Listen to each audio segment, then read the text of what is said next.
ईश्वरीय सृष्टि कब बनेगी?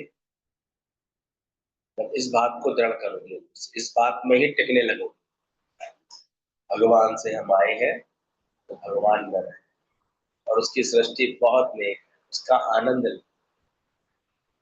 तो आनंद लेना भूल रहे हैं, दुख पाने लगे हैं, चिंता पाने लगे हैं, शोकाकुल हो गए, इसका मतलब नहीं हुआ, ईश्वरी सृष्टि बनी नहीं। किसी से लगता है कि उनको पकड़ करके कोई जल्दी से लाया है कोई सत्संग, कुछ से है, हाँ तो बैठ जाओ, आ गया तो चार जाने कहा के चल रहे हैं, कोई नहीं सुधरेगा, लेकिन लिख के दूं क्या?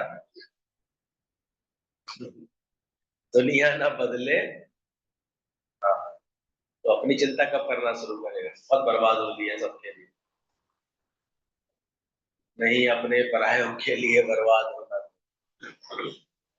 बस एक ही काम था, सर्व को प्यार कर बंदे, वो भी प्यार कौन सा? ज्ञान सहित, ज्ञान रूप से, आत्मिक रूप से प्यार कर, तभी मस्ती में आएगा। खुदी जब छूट जाएगी तो खुदा तेरी मस्ती। कबीरा तू कबीर है, तेरा नाम कबीर। कबीरदास जी भी कैसे इस सत्य को जो पहचान लेता है, उसकी भी भाषा वैसी हो जाती है, उसकी बोली वैसे ही निकलती है। इसलिए कबीर के सारे सूत्रों में, सारे दोहों में एक ज्ञान का अद्भुत अंदाज आ गया है। कबीरा तू कबीर है, तेरो नाम कबीर, पर राम रतन तब पाइए, पहले तजे शरीर। इसे कबीर की पहेलियां बोली जाती थी, उलट वसियां बोली जाती थी, कबीर के नुक्ते दोहे बोले जाते थे। इसमें इशारे इशारे में वो सत्य को कबीरदास जी बता दिया कर। इसलिए जो ब्रह्म ज्ञानवान हो जाता है, ब्रह्म ज्ञान हो जाता है, अब कोई ऐसे थोड़ी, तो कबीर जी के अंदर तो पैदाइश ही ऐसे आ गया था, एक गुरु की कृपा जीत ली थी, गुरु को रिझा लिया था।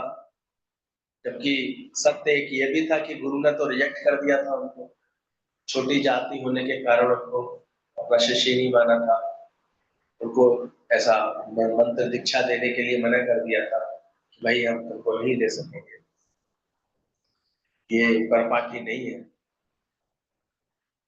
पहले ये जात पात बहुत ऐसे लोग विचार किया करते थे।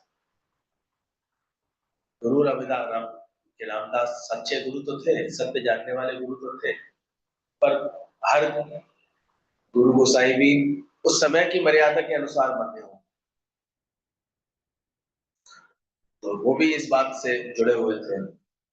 हालांकि वो सबसे प्रेम करते थे, लेकिन कहते थे अधिकारी को ही अधिकार मिलना चाहिए, तो उन्होंने कबीरदास को मना कर दिया था जब वो उसका शिष्य बनने आए।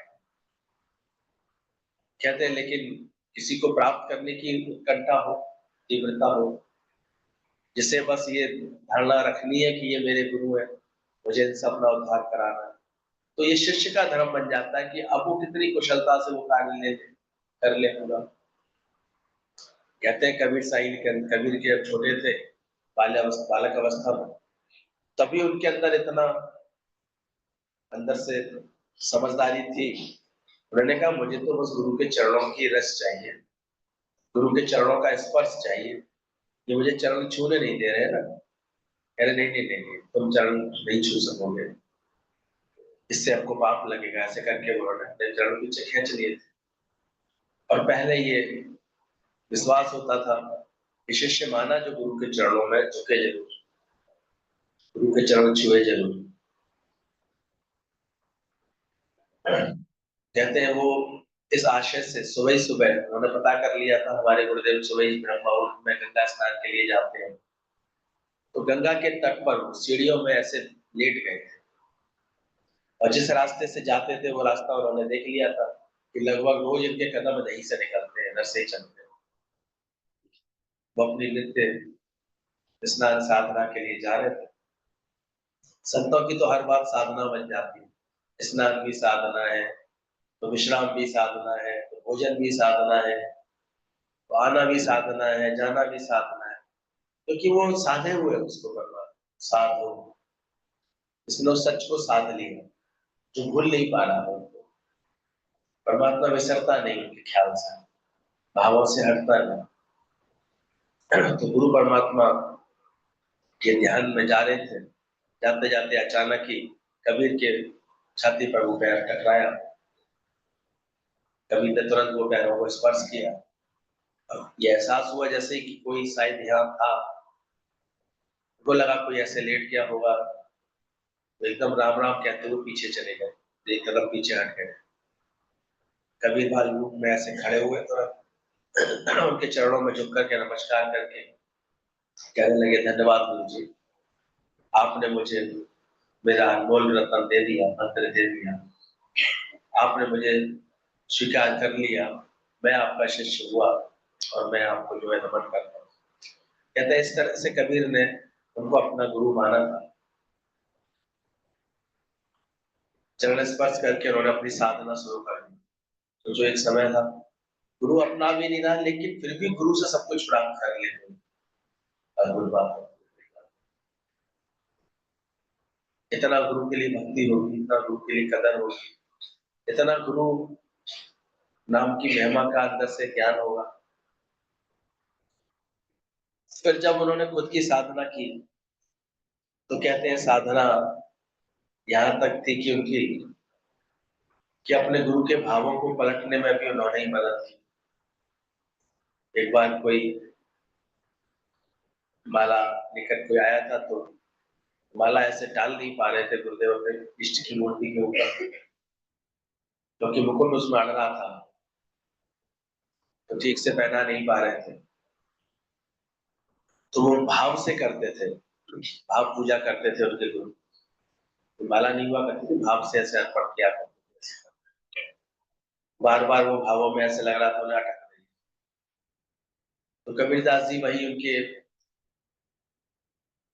आश्रम के बाहर ऐसे बस अपने गुरु को निहारने, अपने गुरु के कोई शब्द मिल जाए, इस आशय से बैठे। गुरु की मर्यादा भंग नहीं करते, आश्रम की मर्यादा कभी भंग नहीं करते। पंडित आते थे उनके पास, जो प्रसाद मिल जाए, जो ज्ञान मिल जाए, जो शब्द मिल जाए, जो जैसी सेवा, कोई रोज आता है तो कोई सेवा भी मिल जाती है उसे, कभी जो सेवा मिल जाए उनको वो करते। मतलब धीरे धीरे उन्होंने अपने भक्ति से, अपने प्रेम से, अपने समर्पण, अपनी सेवा सत्कार से, अपने भावों से गुरु के हृदय में क्या किया, स्थान बना लिया। यही है, एक स्थान बना ले जाता है और एक बना बनाया स्थान बिगाड़ भी सकता है अपने आचरण से, अपनी हरकतों से। तो हमारी भक्ति कुछ ऐसी होनी चाहिए, समझ में आ रही है बात, कि हमारा स्थान गुरु के हृदय में पुख्ता होता है, मजबूत होता है। गुरु को लगे कि हाँ ये अपनी साधना में पूरा तत्पर है, पूरी तरह से स्थिर रहता है। कहते हैं कबीरदास जी ने भावों में ही अपने गुरु को इशारा दिया, गुरुदेव ये ऐसे इस तरह से माला को पहनाइए, तो ये पहन लेंगे। तब गुरु को लगा ये किसने मुझे ऐसे बोल करके संकेत दिया। तब उन्होंने पहचाना कि ये साधारण नहीं है माला, की ये जो है कबीर जो साधना करने आते हैं, शिष्य रूप में आके बैठते हैं, ये भी साधना। तो धीरे धीरे कहते हैं गुरु ने अपना लिया था उनको, और खुद गुरु ने फिर इस मान्यता का खंडन किया कि नहीं कोई छोटा नहीं है, कोई बड़ा नहीं है, हर एक को भजे सो हर को है, जात पात पूछे नहीं कोई।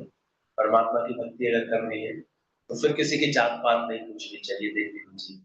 जब परमात्मा ने सबको एक बनाया है, कहते हैं उनके गुरु ने खुद उसके बाद इस तरह की रचनाएं लिखी जिसमें जात पात का भेदभाव, छुआछूत, ये सब खंडित किया उन्होंने, और ब्रह्म ज्ञान को और जैसे नई ऊर्जा दी, समझ दी।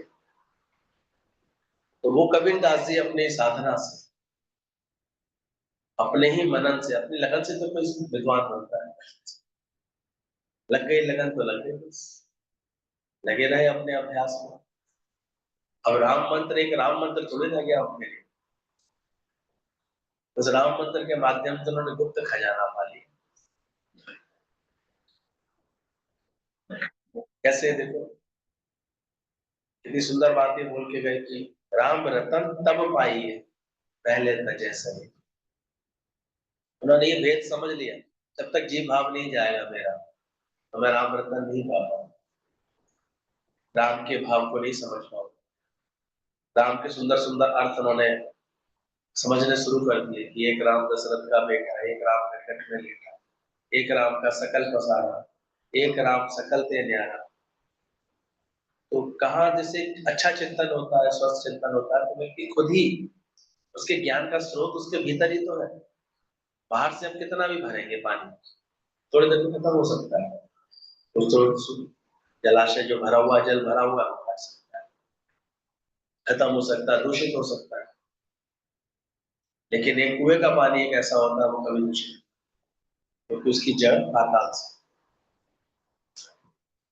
तो यही बोला कि कोई भी अच्छा साधक वो अपने अंतःकरण में परमात्मा को ऐसे खोज निकालता, अपने भावों में ऐसे जान लेता, अपने शुद्धाचरणों से, कर्मों से ऐसे प्रकट कर लेता है।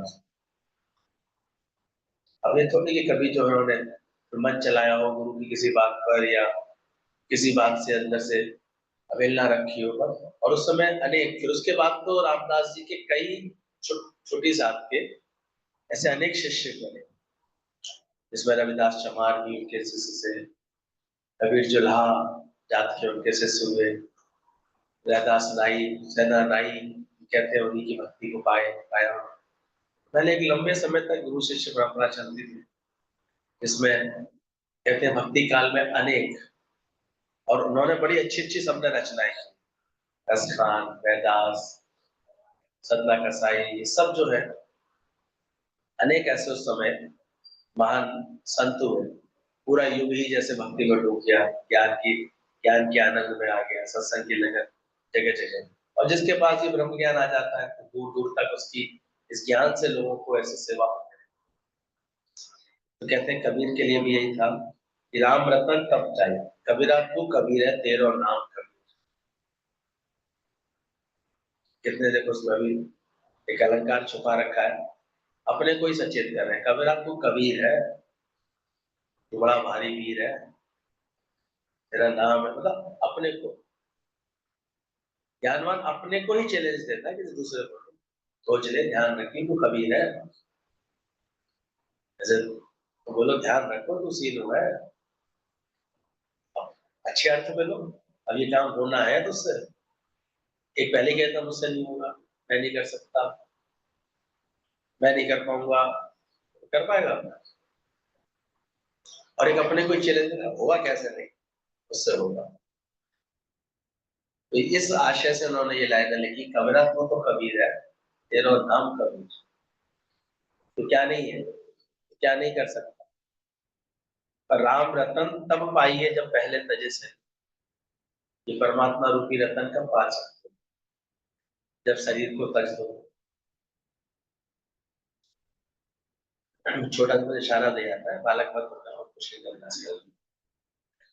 तो कबीरा तू कबीर है तेरा नाम कबीर।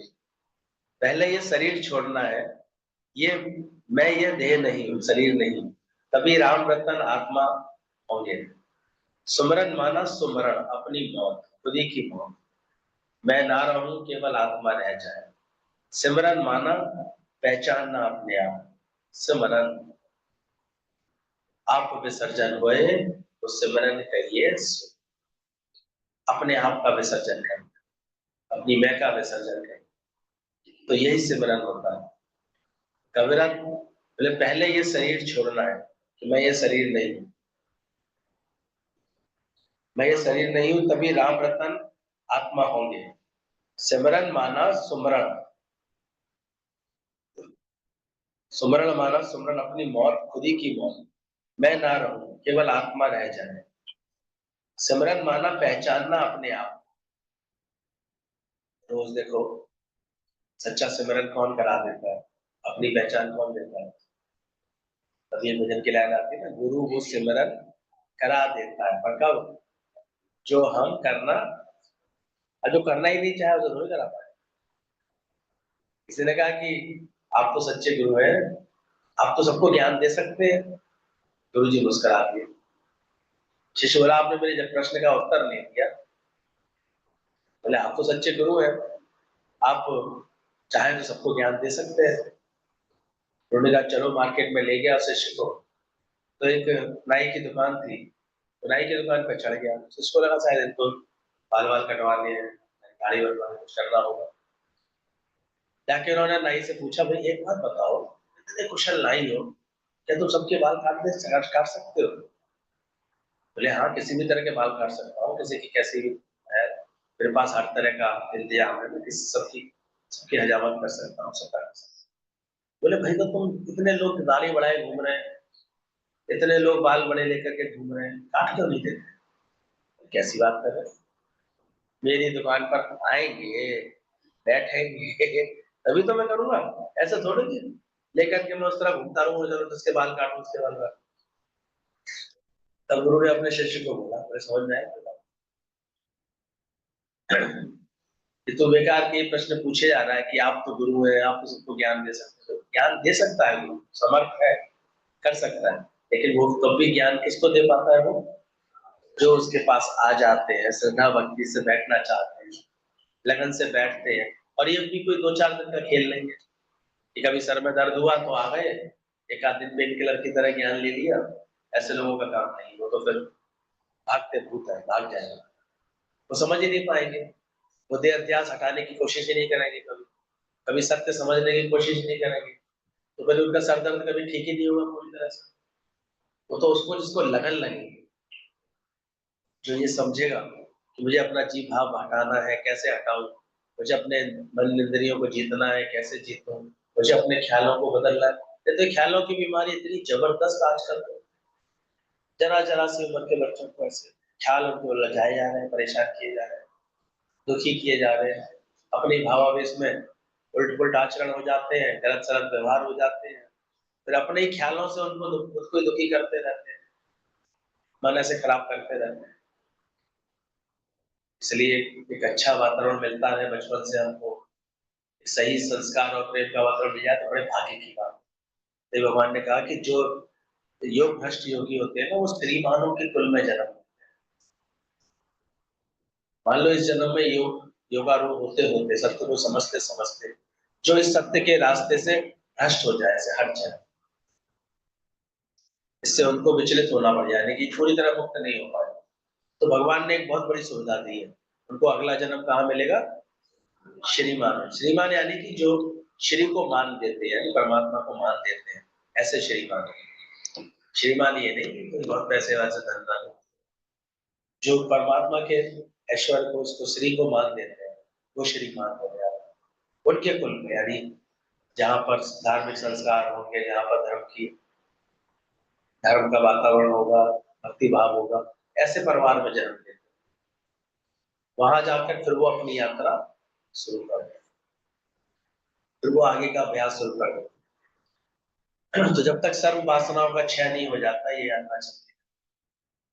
इसलिए गुरु चाहता है इसी जन्म में कुछ ऐसा उपाय कर लो, कर्म ना बने तुम्हारे, सारे कर्म कट जाए, नहरें नहीं बना लेना। तो बोला ये सिमरन, ये अपनी मौत, मैं ना रहूं केवल आत्मा रह जाए। और सिमरन का मतलब बताया अपनी मौत कर लें, आप विसर्जन होए तो सिमरन कहिए, आपा मिट जाए, मेरा अहंकार मिट जाए, मेरा कुछ बनना बनाना मिट जाए। दुख कब लग रहा है किसी बात में, कुछ बने हुए। तो ये पूरी फिलॉसफी है, अध्यात्म जो है एक फुल फिलॉसफी है, एक तरह की एक समझ है। ये एक समझ को मान करके हम दुखी सुखी हो रहे हैं, एक समझ को मान करके हम सदैव के लिए सुखी हो जाएंगे, बस यही तो अंतर है। देह भाव में रह करके हम हमेशा दुख संताप अनेक बातों से घिरे रहते हैं, और आत्म भाव में आकर के हमेशा सच्चिदानंद स्वरूप की भाव में रहे, बस यही अंतर होता है।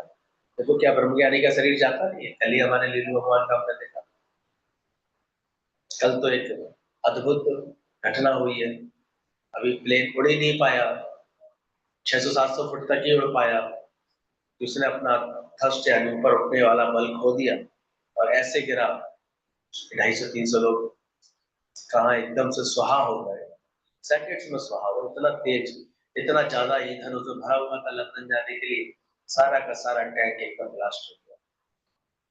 सोच सकते हो शरीर कितना क्षण हो गया। गुजरात का ना, ये गुजरात के पूर्व सीएम भी उसको मारे गए। कोई देखता थोड़ी है, जब कोई घटना घटने वाली होती है, तो दुर्घटना होती है, कोई भी कुछ हो सकता है। टेक्नोलॉजी आगे आगे उन्नत भी हो रही है, लेकिन कब कहाँ चूक हो रही है, कब कहाँ कौन सी बात हो रही है, मशीनरी है ना, मशीनरी के लिए क्या कर सकते हैं, कब वो जो है फेल हो जाए। कल तक जो चीज मशीनरी काम कर रही है, अभी कल तो नहीं आवाज सुनाई दी, अभी अचानक आवाज सुनाई दे जाए, उनके भरोसा है। अभी चल रहा है तो शांति चल रहा है, तब उसमें वो इतनी मोटर गर्म हो जाए, गर्म होने के बाद वो आवाज करने लगे। तो ऐसे ही कब कैसे कितने हम लोग इस नश्वर जगत में कैसे मुहाने पे बैठे हुए हैं, मरघट पे बैठे हैं। ये पनघट है, ऐसा स्थान है, मृत्यु लोक एक ऐसा स्थान है, यहाँ मृत्यु कभी भी किसी भी क्षण किसी की भी आ सकती है, कुछ भी हो सकता है। अब इंडिया ने ऐसा दिखा दिया कि अंदर घुस करके इतने दूर तक बम मार करके इतने लोगों को, तो कोई भी कहीं भी ऐसे कर सकता है। अब वो पहलगांव में मारे गए 10 15 20 लोग, तो इतना बड़ा स्ट्राइक किया, अभी परमात्मा नहीं उड़ा दिए 250 300 लोग। हो सकता है इसमें भी कोई आतंकवादी गतिविधि छुपी हो, भरोसा मत करो।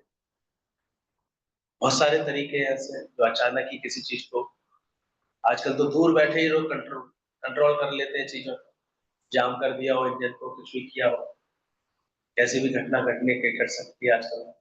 आजकल तो हैरान ही है कि जिसको हर तीसरे दिन इस तरह से आपके फोन को हाईजैक कर लिया सकता, आपके फोन को वो कर लेंगे, आपका बैंक अकाउंट खाली कर देंगे, गलती से भी ये बटन मत दबा देना।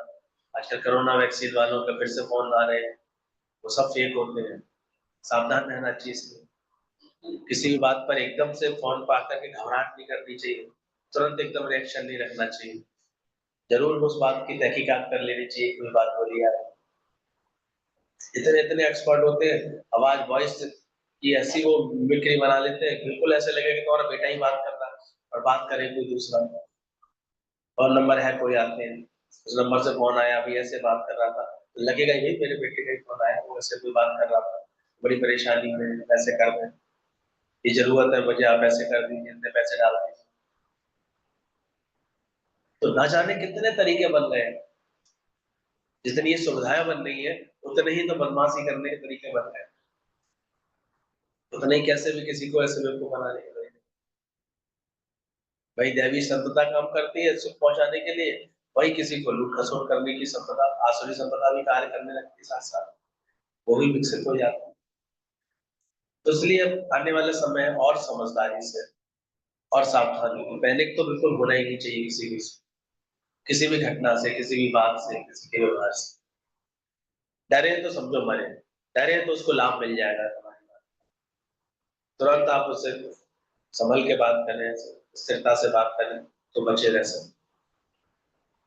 आप कनेक्ट करके उससे पूछिए कौन बोल रहे हैं, कैसे बोल रहे हैं, तो वो फौरन फोन रख देगा, फिर वो नहीं आगे बात बढ़ाएगा, वो समझ जाएगा।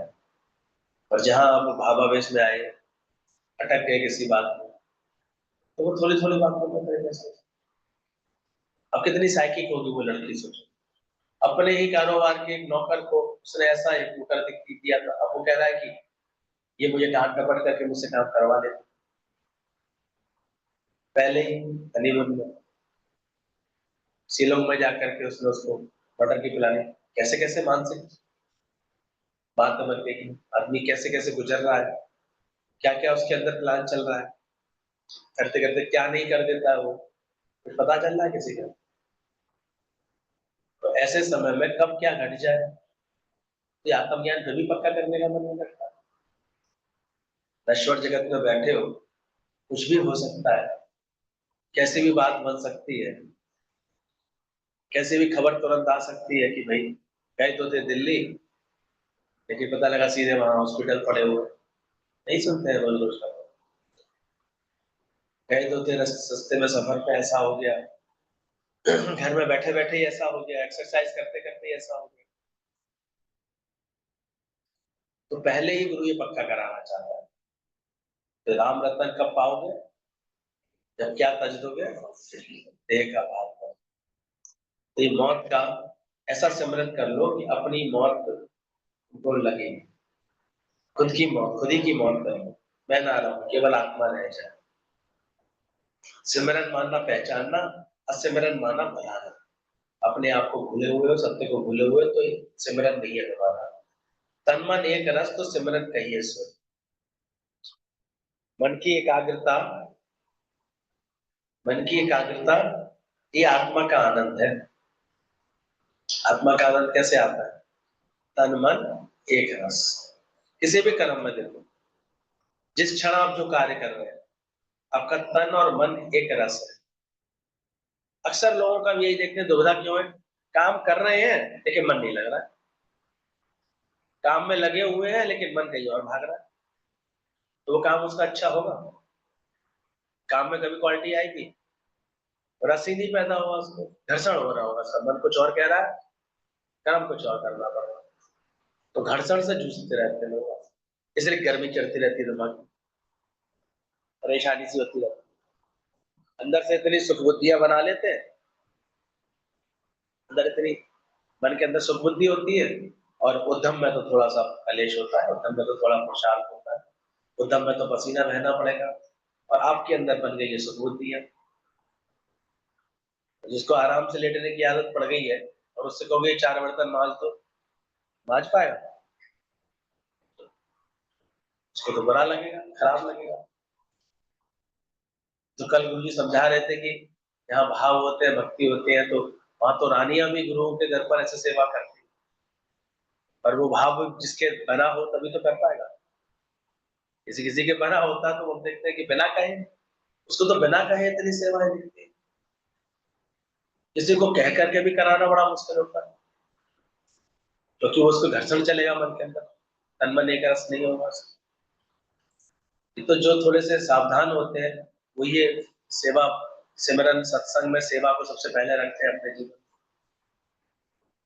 तो भाई सेवा से ही तो हम गुरु के निकट रह सकते हैं, सेवा से ही तो हम जो गुरु से बात कर पाएंगे, सेवा से ही तो हमारा, गुरु की सेवाएं जो होंगी वो जरूर सबको सुख पहुंचाने के लिए होंगी, सबको प्रेम देने के लिए,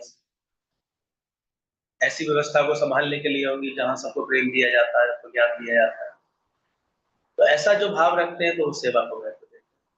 वरना तो हम देखते हैं तन मन एक रस बहुत मुश्किल से पूरा होता है। जहां आपका हो रहा होता है वहां आप देखो कि आपका मन बड़ा शांत होगा, सुख लेगा। जैसे आपके मन में भाव है कि मुझे अब मेरा इस सेवा का समय है, अब वो सेवा कर रहे हैं आपको, बच्चों के लिए, घर के लिए मुझे भोजन बनाना है, आपका मन तैयार है, अब आप आराम से बने, तो उस वक्त आपका तन मन एक रस है, आप बड़े लीन होकर के, बड़े प्रेम से, फिर तो उसमें आपके अंदर में ये कला भी धीरे धीरे आ जाएगी, किसको कैसी चीज पसंद है, कैसे बेटे को मिर्च वाला पसंद है, कैसे बच्चे को बिना मिर्च वाला पसंद है, तो आपके हाथ वैसे ही चलने लगेंगे अपने आप। तो तन मन एक रस है, आप उसके हिसाब से पहले निकाल दोगे, फिर उसके हिसाब से बना दोगे, ऑटोमेटिक हो जाएगा। घर में बुजुर्ग है, उनको कैसा भोजन की जरूरत है, वैसे हाथ चलेंगे, उसी में से उसी समय में मैनेजमेंट हो जाएगा आपका आराम से। पर तन मन एक रस नहीं, प्रेम नहीं हो, नौकरी ऐसा मन की स्थिति हो कि नौकरी से करनी पड़ रही है, बलासी टालनी पड़ रही है, तो वहां पर आप नहीं ऐसे व्यवहार कुशलता से नहीं कर पाए। ये तन मन एक रस होना बहुत जरूरी। तन मन एक रस होए तो सिमरन कहिए सो। कोई कोई देखो जो भी कार्य करता है, बड़े ऐसे लीन होकर के, बड़े ऐसे खुश होकर के, अब देखो कि उसकी उसकी गुनगुनाहट, उसकी सीटी, उसकी बजती रहेगी, ऐसे मौज होती रहेगी, मौज लगी पड़ी, उसे खुशी है वो कार्य करने, वो सेवा संभालने में उसको खुशी है, तो सेवा अच्छे से हो पाती, सुख देगी वो तुमको। तो ऐसे ही तन मन एक रस तो सिमरन कहिए सो, वो भी सिमरन होता है। मन की एकाग्रता ही आत्मा का आनंद है। तो मन जब हमारा एकाग्र होने लगता है, सत्संग में भी आनंद कब आना शुरू होता है? जब अगर हम यहाँ बैठे हैं तो फिर पूरी तरह से बैठे हैं, तन मन एक रस है हमारा, तो आनंद आने लगेगा। जहां तन हो वहीं मन हो, यही है सच्चा सिमरन। तो बोला मनुष्य योनि तुम्हें भोगने के लिए नहीं, छूटने की है। कुछ कंसेप्ट गुरु हमारे सेट करता है, ठीक करता है। ये मनुष्य योनि कोई कर्म भोगने के लिए नहीं मिली, वो तो पशु योनि है, वहां केवल आपको कर्म भोगने हैं। लेकिन मनुष्य योनि में गुरु जब भी विवेक दे देता है, हमको कोई समझ देता है भगवान, तो वो इसलिए कर्म मनुष्य योनि दी है कि अब कर्म काटने हैं, भोगने हैं। काट करके जैसे फंदा कट जाता है तो फिर हम मुक्त हो जाते हैं, तो मुक्ति के एहसास को पाने के लिए मनुष्य योनि मिली है, मुक्त होने के लिए, ना कि और कर्मों में बंधे रहने के लिए। आज देखो जिसको भी गुरु ने ज्ञान से प्रीत करा दी, सत्संग से प्रीत करा, तो धीरे धीरे उसकी प्रकृति देखो कितने कर्मों में सुजाग भी हो जाती है, कर्म कर्म में ऐसे कुशल भी हो जाती है, कर्म से छूट भी जाती है। अब उसे कर्म मानते नहीं, बुझाते नहीं उसको कर्म, बड़े आराम से वो कर्मों से छूट लेते। तो कर्म योनि भोगने के लिए नहीं मिली, छूटने के लिए मिली है। कर्म काटने के लिए बने हैं, लिए हैं, बनाने के लिए नहीं। ये भी पहले समझना, कर्म किसके लिए बने हैं। अब यही भेद है। उस दिन बताया ना, वो सेठ जी बेचारे जूता अपना कह के चले गए थे, बाहर बैठे एक भिखारी को, बाबा मेरे जरा जूते जरा देखते रहना, मैं अभी मंदिर घूम के आता हूँ, ये जूते ले लो। और अंदर उनको ख्याल आ रहा था कि भगवान ने इतना भेद रखा है, किसी को इतना दे दिया है, कई कई गुना। और एक वो भिखारी थे, सुबह का भोजन के लिए भी मांग रहे थे ऐसे, तो भोजन ही नहीं है करने के लिए। तो अंदर में ऐसा ख्याल आया उनको, तो उनको लगा कि चलो लौटते में मैं उसको कम से कम 500 करोड़ दे दूं।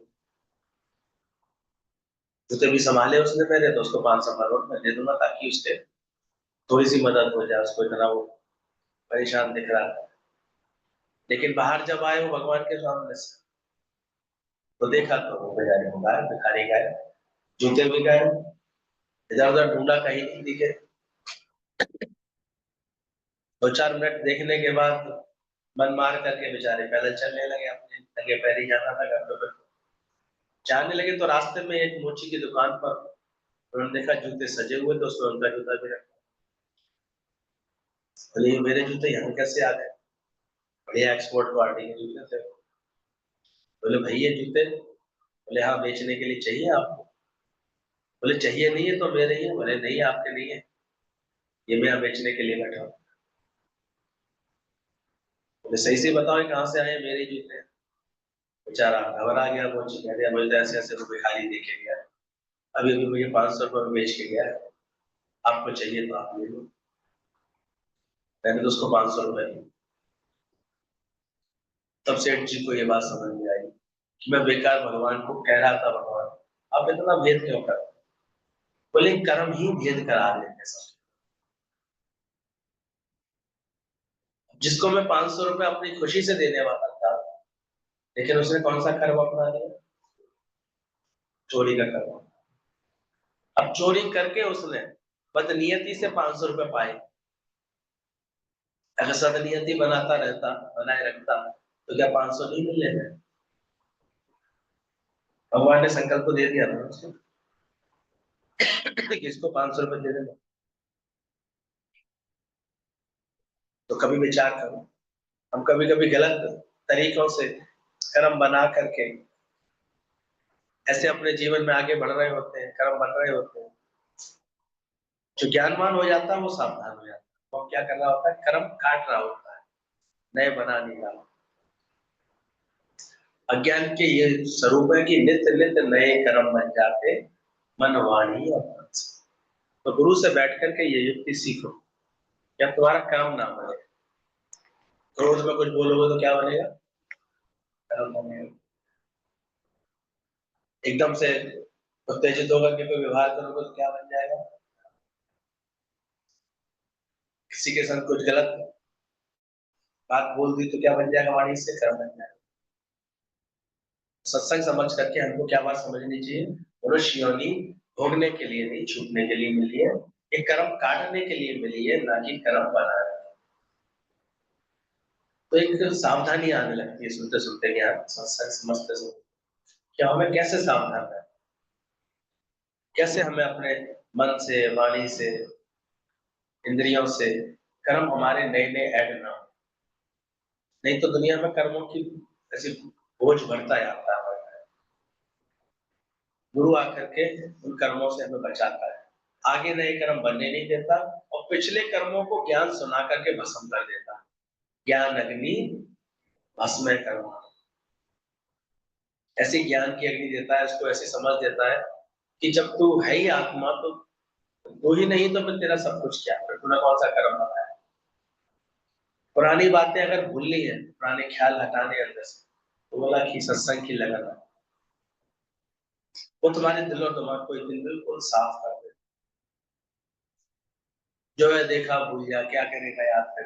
कभी तुम कुछ घटना ऐसी बचपन की ऐसी चीजें छप जाती है, घटनाएं कुछ ऐसे रह जाती हैं, उनसे हमारे स्वभाव पे असर आ जाता है, डरना शुरू कर देते हैं, परेशान होना शुरू कर देते हैं, उलझना शुरू कर देते हैं। अगर गुरु की संगत में बैठते हैं, गुरु से अपनी बात करते हैं, अपने मन को बेचते हैं, तो हमने देखा है धीरे धीरे, जैसे उदयपुर के डॉक्टर का वो संशय, वो जो उसका रोज उसको नींद नहीं आती थी उस ख्याल की वजह से, वो भी दादा भगवान ने कैसे उसका पर्चा फाड़ा। तो गुरु हमारे जन्मों के पर्चों को ऐसा फाड़ देते, एक विश्वास दिला दिया कि तू तो आत्मा है, तूने कोई कर्म नहीं किया। बस हाँ, लेकिन ये भी बात गुरु की तभी शोभा देती है, तभी लाभ देगी, जब तुम नाव से नो हो, आगे फिर ऐसे कोई कर्म नहीं करो। आज गुरु से माफी करवा लो, कल को फिर वही कर्म करो, तब नहीं है, फिर तो उल्टा फिर दोष बन जाता है। फिर तो कहते हैं कि बढ़िया हो ही ज्यादा गुनहगार। तो इसलिए गुरु की शरण में आने के बाद आपको बहुत सावधान रहना चाहिए कि फिर अब कर्म मुझे नहीं बनाने, तो कर्म काटने के लिए, बनाने के लिए नहीं। ये कर्मों की गति बड़ी न्यारी है, ये आसानी से नहीं समझना। कौन कैसी कुशलता से कर्म करता है, कैसे समझदारी से कर्म करता है। एक व्यक्ति का बड़ा फार्म हाउस था, तो वो ढूंढ रहा था, उसने कहा कि कोई ऐसा व्यक्ति चाहिए जो मेरे इस पूरे फार्म हाउस की सेवाओं को संभाल ले, उसको अच्छा पारिश्रमिक दिया जाएगा। एक जवान व्यक्ति आया, कहता भाई ये काम कर लोगे, बकरियां संभाल लोगे? बोले हाँ। मुर्गियां संभाल लोगे? बोले हाँ। बोले गाय की संभाल करनी आती है? बोले वो भी कर। बोले खेती खलिहानों की संभाल करनी आएगी? बोले कर। पानी लगाना, सुबह शाम उनको देखभाल करना, संभालना, बाड़े की संभाल करना, उस स्थान की संभाल करना? बोले हाँ सब अच्छे से आता है।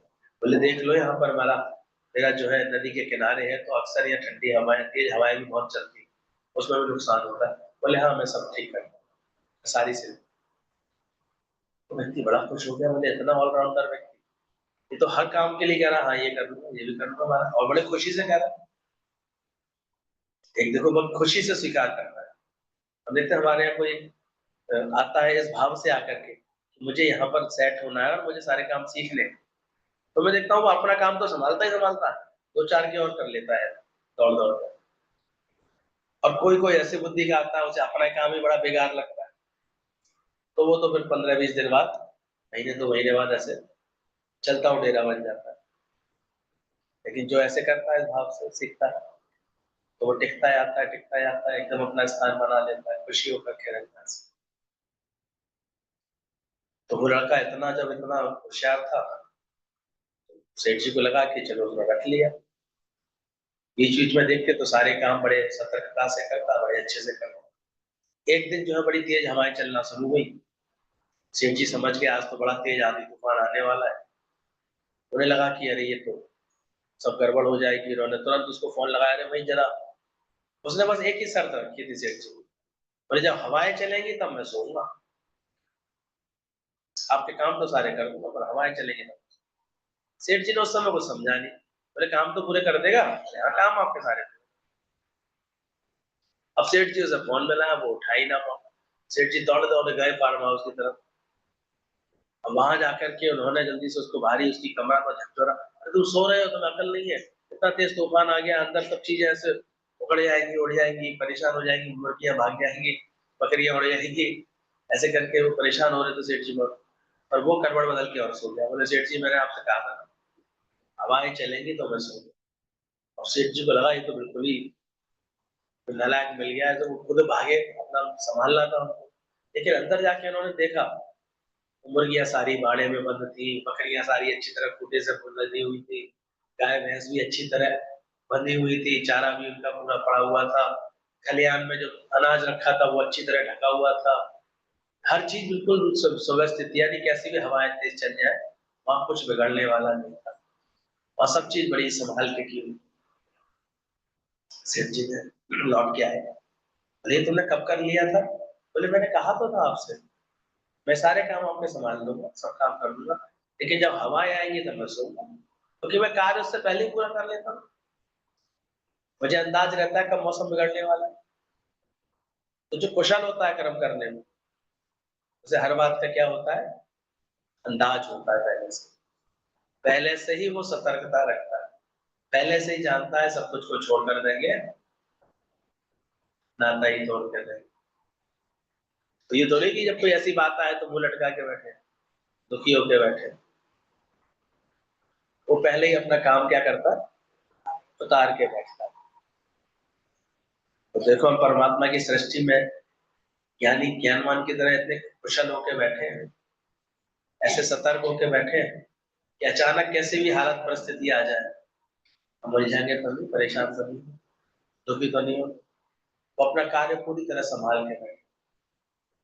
तो ज्ञानी के मन सदा आनंद रहता है।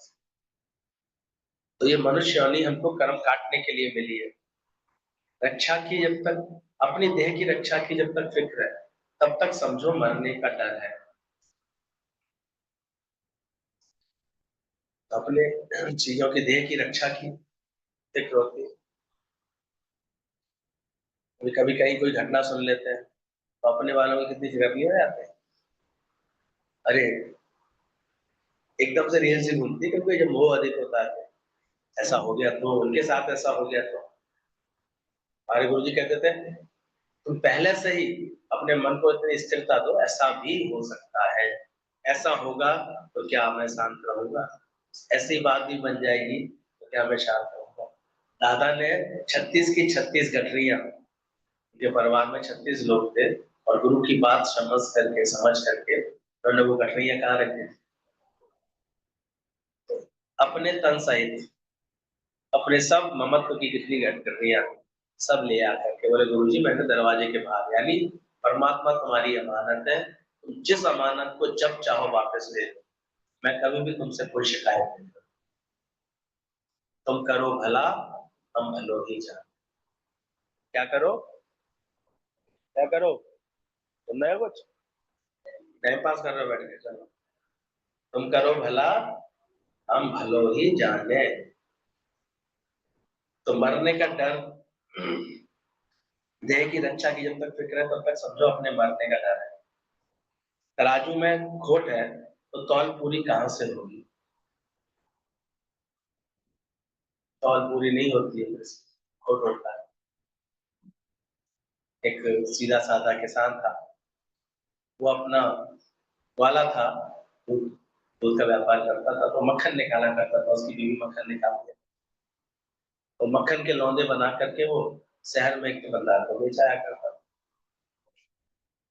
जब वो शहर जाकर के बेचने लगा, बेचता था किसी दुकानदार को जाकर के, तो बदले में वो दुकानदार से अनाज ले आया करता था। दुकानदार उसको मक्खन ले लिया करता था, बदले में उसको अनाज ही कभी चीनी, कभी कोई 1 किलो तौल करके दे दिया करता था उसको। 1 किलो के लगभग वो लौंगा बनता था उसका। वो अंदाज़ से बना लेता था, ले आता था, वो तौल के उसके बराबर की चीज़ है। तो एक दिन दुकानदार के मन में आया कि देखा ये वास्तव में पूरा 1 किलो लाता है, कितना लाता है, 1 किलो कहता तो है। तौला उसने तो वो 900 ग्राम निकला। बोला ये तो मुझे जाने कब से ठग रहा होगा। 1 किलो कह आता है और 900 ग्राम मुझसे 1 किलो माल ले आता है और खुद 900 ग्राम दे। बड़ा गुस्सा हुआ, दूसरे दिन जब वो लेकर के आया, वो हफ्ते में 1 दिन लेके आता था। बड़ा नाराज़ हुआ उस पर, बड़ा तुमने मुझे कब से बेवकूफ़ बना रहे हो? तो हाथ जोड़ के कहता है वो गरीब, बोले सेठ जी मुझे नहीं पता, मैं तो आप जो देते हो मुझे सौदा, उस सौदे को रख लेता हूँ और उसके बराबर का मक्खन तौल करके आपको दे आता हूँ। अब आप मुझे कितना देते हैं ये आप जानते हैं। दुकानदार को समझ में आ गई, मेरा एक कर्म मुझे वापस मिला है। तो अक्सर हम दूसरे पे दोष लगाने में तो तुरंत तैयार है ना, पर अपना दोष याद ही नहीं रहता। उसको अपनी घटतौली याद ही नहीं रही कि मैं भी तो यही कर रहा हूँ, 1 किलो का माल कितना तौल रहा हूँ, मैंने तो अपना ऐसा पासंग लगा रखा है। तो दुनिया में यही होता है, हमको अपना ही कर्मों का हिसाब किताब होता है। जब कर्म अपना ऐसा कर लेते हैं तो वैसा ही फल हमको मिलेगा। तो बोला आप चल के देख लो, मेरे यहाँ तो बांट है ही नहीं, मैं तो जो आपसे सौदा ले जाता हूँ वो ही रखे रहता हूँ, वो थैलियाँ तौल लेता हूँ, उसी के बराबर तौल करके आपको कर देता हूँ।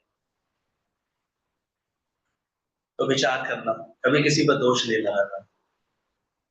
किसी के भी कोई कर्म ऐसे मिल रहे हैं, तुमको कोई बात ऐसी मिल रही है, व्यवहार ऐसा मिल रहा है, तो जरूर कहीं तुमने भी कुछ गड़बड़ की होगी, कोई भाव बिगाड़े होंगे, कोई ऐसा अनुचित कार्य बात रखी होगी जीवन में, इसलिए तो पिछले जन्म बिन भोगे छूटे नहीं, कर्म गति बलवान। ध्यान रखना, आसान नहीं है। ये जो भैंसे बंधी हुई थी ना सेठ जी के, वो कौन सी थी? ध्यान है ना? हाँ, ध्यान है। भैंस बन के आके भी चुकाना पड़ा।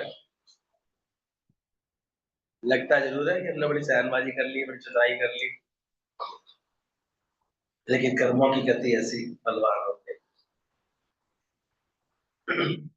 शरीर है प्राण सहित इसलिए मरता है आत्मा, आत्मा है प्राण रहित इसलिए नहीं मरता। तो उसको भी समझो आप। हाँ, खासा टेक्निकल बातें गीतावान बताते हैं। शरीर है प्राण सहित इसलिए मरता है, क्योंकि एक दिन प्राण सहित है तो प्राण रहित हो जाता है। प्राण है तो प्राण सहित था, प्राण रहित, लेकिन आत्मा है प्राण रहित इसलिए मरता नहीं। आत्मा न जायते न मरते न अन्य। तो जब आत्मज्ञान आएगा समझ में, तो ये बात समझ में आ जाए कि मुझ आत्मा का नाश नहीं, पर one day this body will leave you, ये शरीर बढ़ेगा। तुम्हारे ख्याल में खराबी है तो आनंद कहां से आएगा? इसलिए गुरु हमारे ख्यालों को ठीक करता है। हम तो सालों साल फलाना हमारे जीवन से चला गया, फलाने हमारे ऐसे करते रहते हैं।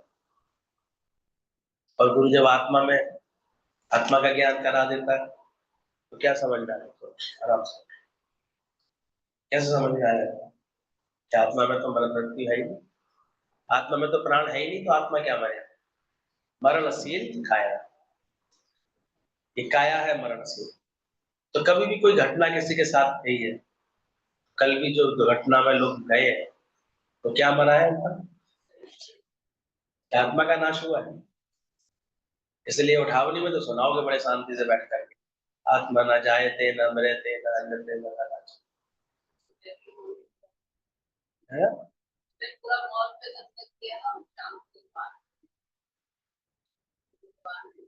हाँ, बताओ, ये लोग के लिए बता रहे हैं, सुबह का पूरा सत्संग उन्होंने मृत्यु के ऊपर बताया।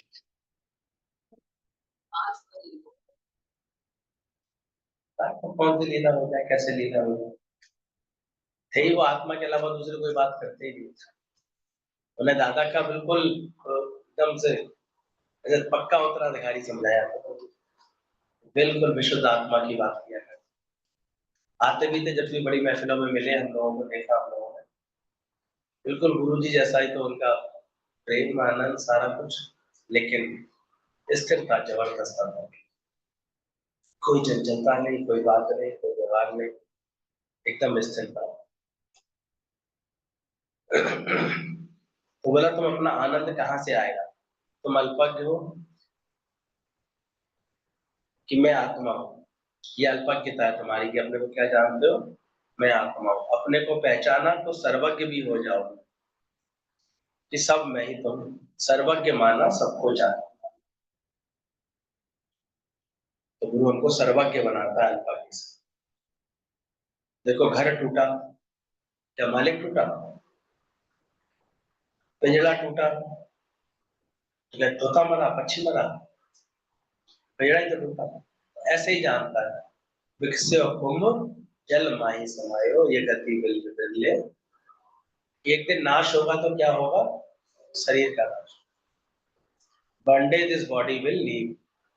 तो बार बार ऐसी समझ को धारण करके, समझ के, और इसमें गहरी निष्ठा करके, यानी धीरे धीरे अपने देह अध्यास से छूट जाता है, मुक्त हो जाता है। कौन मरेगा? तो मरोगी। कौन मरेगा? अन्य माने शरीरा। अनन होगा इस शरीर का, बट आई विल रिमेन। दादा ने क्या बोला? मैं सदैव रहूंगा, मैं सदैव रहता हूँ, मेरा ना होता नाश है, मैं साक्षी स्वयं प्रकाश हूं। इसलिए जितने भी गुरु लोग हैं, इनको युगों युगों तक याद किया जाता है, क्योंकि इन्होंने जीते जी अपनी आत्मनिष्ठा को पक्का किया। अरे यहाँ एक आध कोई निकलेगा, एक आध कोई ऐसा रहेगा कि अंत में बिल्कुल अंत तक अपनी वृत्ति ऐसी बना ले आत्मा में, अडोल, नाश हो शरीर का और वो गीत गा रहा हो आत्मा के, मुझे मेरी मस्ती कहाँ लेकर आई, जहां मेरे अपने सिवा कुछ नहीं। तो मेरी मस्ती मुझे कहाँ लेकर गई? तो घर टूटा तो मालिक है तो बच गया ना, पिंजरा टूटा तो पक्षी तो है ना। अज्ञानी का जीना मरने के समान है, वह जीते वह जीते जीते जीते हुए भी मरे के समान है अज्ञानी का जीना। क्योंकि हर समय वो मरणशील काया की कैद में, वो हर समय अपने को मरणशील काया देह मान रहा है, तो जीते जीते भी वो क्या कर रहा है? मरा हुआ है। और अज्ञानी का जीना मरने के समान। अब तो धीरे धीरे बातें समझ में आ गई होगी, फिर समझानी है। कौन मरेगा? तो बोलेगा नहीं, कोई मरता तो नहीं है। तो जीव भाव है दासी पुत्र, और आत्म भाव है सूर्य पुत्र। दादाजी अक्सर याद दिलाते हैं कि तुम सूर्य पुत्र। संडे के दिन तो विशेष रूप से, आज संडे आ गया, तुम सब सूर्य पुत्र हो। सूर्य पुत्र यानी आत्म भाव, दासी पुत्र यानी देह भाव। तो कर्ण अपने को क्या मानता था? कर्ण था तो सूर्य पुत्र, सूर्य से आह्वान किया हुआ, लेकिन चूंकि एक दासी ने उसको पाला था, कुछ सर्कमस्टेंसेस ऐसे बने थे हालात कि दैत्य कुंती के ज्येष्ठ पुत्र थे सबसे बड़े, और सूर्य के आह्वान करने पर कुंती को प्राप्त हुए थे। पर कुंवारी कन्या के हुए थे तो इसलिए कुंती ने उनको ऐसे त्याग दिया था, ऐसे जल में प्रवाह कर। तो फिर एक विदुर की पत्नी को मिल गए थे, वो दासी थे, दासी पुत्र थे, इसलिए वो दासी पुत्र बन के पले। किसी दासी को मिल गए थे, विदुर जी को नहीं, किसी दूसरे को। तो वो दासी पुत्र, दासी के यहाँ पले। यहाँ पर ये रथ बनाने का काम होता था, राजा की सेवा करते थे, तो वहां वो पले। लेकिन आदमी के लक्षण कर्म कहाँ जाते हैं? सूर्य पुत्री इतना तेजस्वी थे कर्म, तो उनकी वो भी फिर अर्जुन को टक्कर देने के लिए इतने निपुण हो गए, धनुर्विद्या में इतने निपुण हो गए। तो अब भगवान कृष्ण को जब उनका वध करना था, क्योंकि वो जानते थे कि इसको जैसे ही सूर्य पुत्र कहा जाएगा तो इसका प्रताप कई गुना बढ़ जाता है, तो उन्होंने जो है उनके सारथी को ऐसा बनाया, शल्य जो थे, मामा थे पांडवों के, उनको बोला कि शल्य जी आप जो है कौरवों के पक्ष में रहिए। बोले लेकिन मैं तो इधर पांडवों के साथ आना चाहता हूँ। बोले नहीं, आप वहां रह करके भी हमारी मदद कर सकते हैं। बोले वो मैं कैसे कर पाऊंगा? मैं विरोधी की सेना में रह करके मैं ऐसा कोई काम नहीं कर सकता कि जिसमें मेरी कर्तव्य निष्ठा पर थी। बोले कर्तव्य निष्ठा पर तुम्हारे कोई नहीं आएगी, बस तुमको एक बात याद करना है। बोले आपको भी कर्ण का सारथी बनना है, जैसे मैं अर्जुन का सारथी हूँ, आप कर्ण के क्या करना? सारथी बन जाना, उसका रथ आप संभालना। और उसको बस बीच बीच में उसे बार बार ये बोलते रहना, उदासी होता है, उदासी होता है। जैसे ही अपने सूर्य के तेज में आएगा उसको याद दिला दिया करना उदासी। तो जब हमारा भी सारथी जब शल्य बन जाता है, जब मन को अपना सारथी बना देते हैं, तो मन सारे समय क्या भौंकता रहता है? तो दे, तू भी मरेगा, देख फलाना मर गया तो तुम्हें भी मरना पड़ेगा, ये करना पड़ेगा।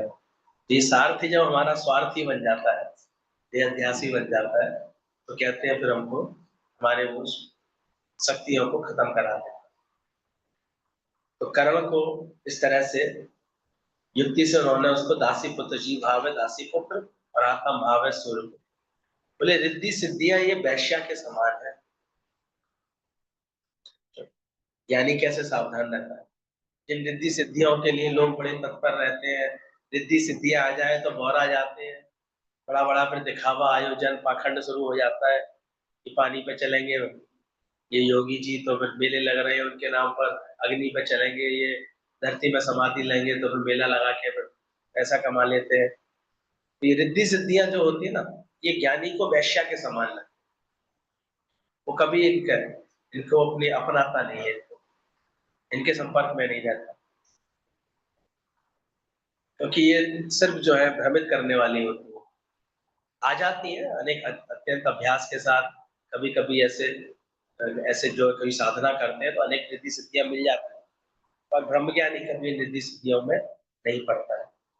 तो रिद्धि सिद्धियां वैश्या के समान है। ज्ञानी उन्हें छोड़ देता है, फेंक देता है। वे बाहरी सुंदरता है, मन को मोड़कर आत्मा में जोड़ना सीखे। जैसे वो संत प्रसन्न होकर के रविदास जी को, उनकी भक्ति देखकर, उनका प्रेम देखकर, उनका ईश्वरी लगन देख करके, देखा ये इतनी गरीबी में जूते बना करके अपना कारोबार करता है, अपना जीवन चलाता है, और है तो इसके अंदर इतने सच्चे संस्कार। सुबह संत जब उनकी कोठी से निकला, उनकी कुटिया से, तो एक पत्थर उनके पास देखे गया। बोले लो ये पत्थर मैं तुम्हें देना चाहता हूँ, मैं तुमसे बहुत प्रसन्न हूँ, बहुत अच्छे भाव वाले हो। ये पारस पत्थर है, तुम इससे जितना चाहे सोना बना लिया करना और एक अच्छा जीवन जीना। तो रविदास जी ने नहीं लिया। बोले नहीं, मुझे इसकी आवश्यकता, मैं मेहनत से जितना कमा लेता हूँ उतना मेरे लिए बहुत है। और संत ने कहा कि मैं खुशी से देना चाहता हूँ तुम्हें, तुम खुशी से ले लो। बोले नहीं, लेकिन मुझे तो आवश्यकता नहीं। तो संत जाते जाते उसको छप्पड़ में रख दिया, छप्पर में ऐसे कैसे, बोले मैंने यहाँ रख दिया, कभी तुम्हें जरूरत पड़े तब इसको निकाल लेना और इससे तुम सोना बना लेना, लोहे का सोना बना लेना। तो जब बहुत दिनों बाद जब लौट करके वो संत फिर वहां से निकला, तो सोच रहा था अब तो उसके ठाट हो गए होंगे, उसने बहुत ऐसे पैसा कर लिया होगा, धीरे धीरे उसने बहुत अच्छा सब कर लिया होगा। लेकिन वो वैसा का वैसे ही भजन गा रहा था, जूते बना रहा था, भजन गा रहा था, जूते बना रहा था। तो संत ने कहा तुमने क्या लगता है पत्थर खो दिया क्या। बोले महाराज मैंने तो देखा भी नहीं कभी, आप जहाँ रख गए होंगे वहां आप खुद ढूंढ लीजिए, वही रखा होगा। तब संत को हैरान हुआ कि साधारण गृहस्थ जीवन जीने वाला, इसके अंदर इतना भी लोभ नहीं, इतनी भी बात नहीं आई कि मेरे पास पारस पत्थर रखा हुआ है तो मैं थोड़ा सा तो सोना बना लूं, थोड़ा सा तो उसका उपयोग कर लूं। तो ये संतों की पहचान होती है, वो रिद्धि सिद्धियां ऐसी चीजों को, चमत्कारों को कभी भी ऐसे पास नहीं भटकने देते। ज्ञानी उन्हें छोड़ देता, फेंक देता। ये बाहरी सुंदरता है, मन को मोड़। आज देखो हमारे जितने भी संत है, केवल एक आत्मा की बात करते रहे और दूसरी बात कभी करते ही नहीं, दूसरे किसी रिद्धि सिद्धि में कभी मन गया ही नहीं। प्रेम प्रेम में जो हो गया जिनके साथ। अभी ये भी काफी दिनों से शरीर से थोड़ी ऐसी अस्वस्थता थी, कोरोना काल से पहले से ही, कि नहीं कहीं भी निकले होंगे अपने घर से, वही जो आ जाता था उसको प्रेम करते थे। लेकिन प्रेम में इतना ज्ञान का भाव था, इतना अंदर में सच की समझ थी, इतना निष्काम प्रेम था कि कल इतनी शान से उनके शरीर को ऐसे विदा किया। आज हमारे यहाँ कुछ ऐसे कुछ बन के थोड़ी बैठे, आज भी श्याम भगवान को देखते हैं, देखोगे तो छोटा सा फ्लैट है, दो छोटे छोटे कमरे हैं और एक छोटा सा बस बाहर का बैठा क्या, जैसे जैसे 600 फुट में कोई घर बनाओ, 700 800 फुट में, उस फ्लैट में बड़े प्रेम से रहते हैं। जबकि देखते हैं जो प्रेम का उनका मेला, तो इतना बड़ा मेला दिखता है, और कभी भी हम लोगों के यहाँ कोई व्यवहार नहीं है। हमेशा कभी भी कोई बात आती है तो स्पष्ट मने आप कोई भी चीज ऐसे, कोई भी सामान यहाँ रख करके ना जाए प्लीज। लोगों को बड़ी दुविधा होती है, परेशानी होती है, हमारे किसी को परेशान ना करे यहाँ पर, ये चाहिए, ये लेना है ऐसे, तो उनको चाहिए ही क्या। कहते हैं उन्होंने तो उससे भी हिसाब नहीं लिया, जो पार्टनर से जब दुकान फेल हुई उनकी या नष्ट हुई, तो बाद में कई सालों बाद उस पार्टनर के ही सर में दर्द हुआ, और वो ही एक बैग लेकर के आया दुबई से, वो दुबई शिफ्ट हो गया था, फिर दुबई में उसने फिर पैसा बनाया, लेकिन उसको अंदर से लगा बार बार कि मेरा पार्टनर श्याम तो भगवान के कार्य में लग गया, भगवान के कार्य में लग गया, मैं इसका पैसा कैसे मार सकता हूँ। उसके ऊपर परिस्थितियां भी ऐसी आई, उसकी पत्नी का भी बिछोड़ा हो गया, उसके यंग बच्चे का भी बिछोड़ा हो गया था उसके जीवन में। तो तब उसको प्रेरणा आई ऐसे, तो कहते हैं वो जबरदस्ती आकर के बैग भर के बोले श्याम ये तुम्हारा हिसाब है जो उस समय उस दुकान का इतना निकला, उस समय तो मैं दे नहीं सकता था लेकिन आज मैं लेके आया। श्याम भगवान बोले देखो प्रारब्धानी होती है वैसे आप उनको श्याम भगवान को अपने से एक बार मिले थे, बॉम्बे में आया था, उसको इतना इज्जत दी, मान दे रहे थे, उसको प्रेम दे रहे थे, उसको पूछ रहे थे। और तो उसके बाद तो दुबई के सत्संगियों से मिलता जुलता था ऐसे। तो अंत तक कभी भी क्या नहीं, ये थोड़ी कि कोई उससे बुराई मान ली या खराबी मान ली, तो दे भी गया 10 सालों बाद, 30 सालों बाद। बोला ठीक है अब हवाई जहाज में चला करेंगे, अभी तक ट्रेन में चलते रख दो उसको, अपना ही खर्चता खाता है, अपने हिसाब से चलता है। हाँ, ना ठगता ना ठगा जाता किसी से, सच्चाई से रहता है। तो ज्ञानवान कभी भी रिद्धि सिद्धियों के चक्कर में नहीं पड़ता। माया अज्ञानी के लिए नर्क का साधन है और ज्ञानी तो मायापति है, ध्यान रखिए। ये धन हमारी दुर्गति बना रहा है, यानी हमें लोभ में मोह में फंसा करके हमारी, क्या हम इसके मायापति होकर के बैठे हैं। हम आनंद स्वरूप होकर ज्ञान के अभ्यास में निरंतर रहते हैं कि नहीं रहते हैं, बस यही है। साहूकार को ज्ञान नहीं लगेगा, साहूकार माना शाह तो है पर दिल काला है, शाहूकार। शाह तो है पर दिल कैसा है।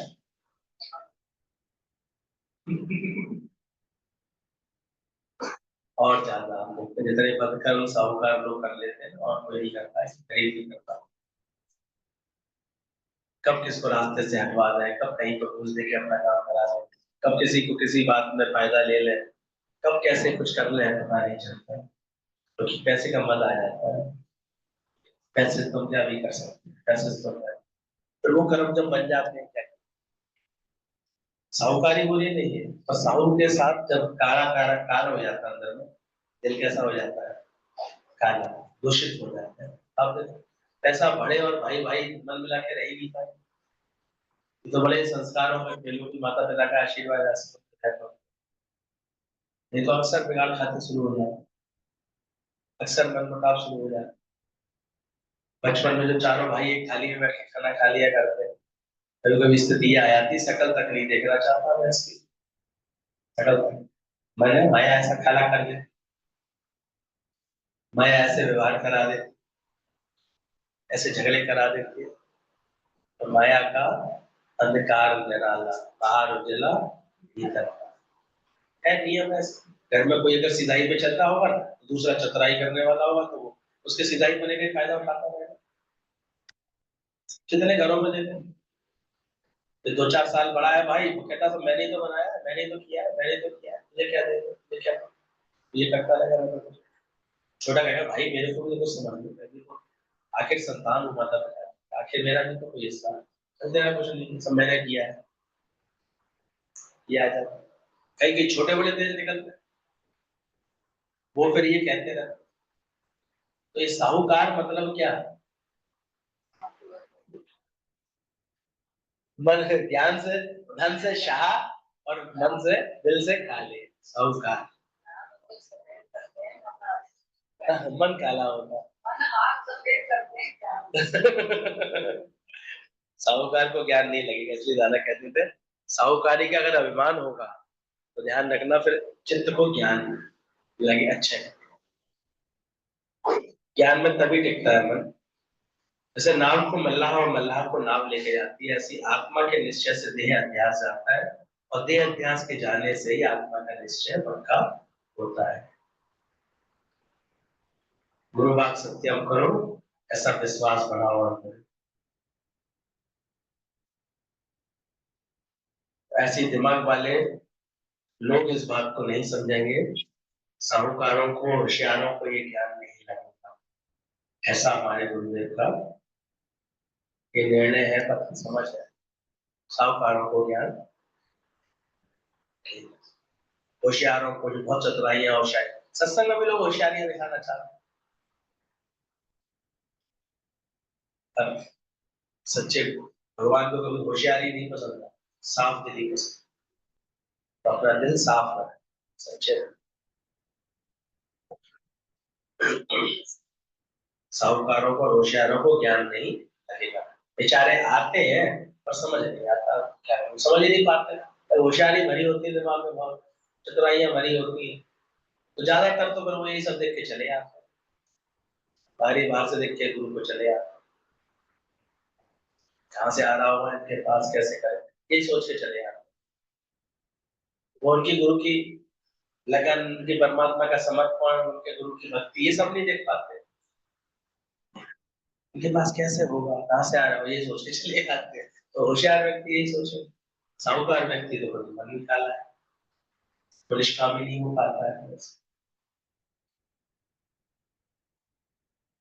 तो ये माया का अंधकार निकाल।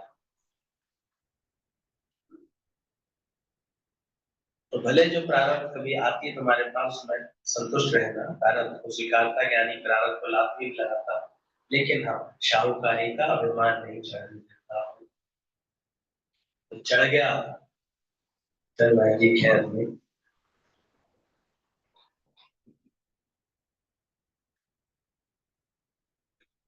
तो हमेशा उसका तो अंतर मन मीरा की तरह ऐसे मगन। मीरा भाई को भाई थी, बैल मानिया भाई थी, क्या अच्छा लगा था मीरा भाई, गल तुलसी माला भाई, क्या अच्छा लगा।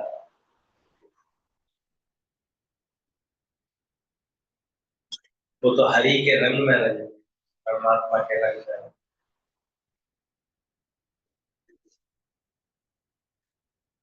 ऐसी लागी, तो क्या हुआ, मीरा हो गई, तो क्या किया था उसने, क्या किया था, तो ढूंढ रहा हूँ मीरा है कि नहीं, बनेगी। मीरा नाम की तो दो चार बैठी होंगी, लेकिन ऐसे मीरा बनता तो नहीं दिखाई। सुबह शाम गली गली क्या करना। हाँ, तुम लोग तो सेव हुए, तो मीराओं के लिए बात हो रही।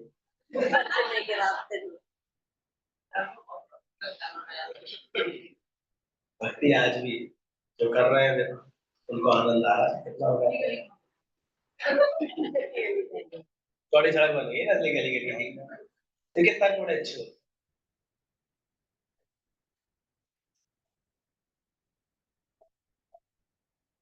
आज हमारे दादा बाबा ने गली गली तक सत्संग फैलाया, कैसे फैलाया। गुरु जी सब आते थे शहरों में, और हमें तो ध्यान है शुरू शुरू में एक एक गली में जाकर हमारे संग गए, ऊंचे घरों में चढ़ करके भी जाना, ऐसे कार्य किया। हालांकि वो कुछ ही शुरू के साल होते हैं, 20-25 साल, वही शरीर जब एक्टिव होता है तो कार्य कर लेता है।